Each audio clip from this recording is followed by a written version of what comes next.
महात्मा बुद्ध का उपदेश दाता दाता चले गए, रह गए अब कंजूस।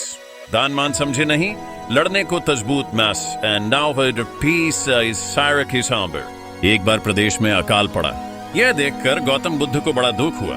उन्होंने लोगों से कहा कि बहुत से लोग अन्न और वस्त्र के लिए तरस रहे हैं। उनकी सहायता करना हर मनुष्य का धर्म है। आप लोगों से जो कुछ बने वह दान करें। बुद्ध का उपदेश सुनकर सब लोग बिना दिए अपने अपने घर चले गए। एक गरीब व्यक्ति बैठा ही रहा।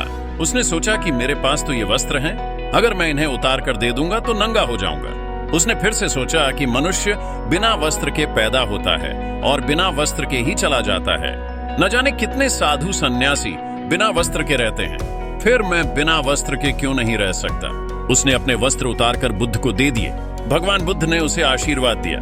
वह प्रसन्न होकर घर की ओर चल पड़ा।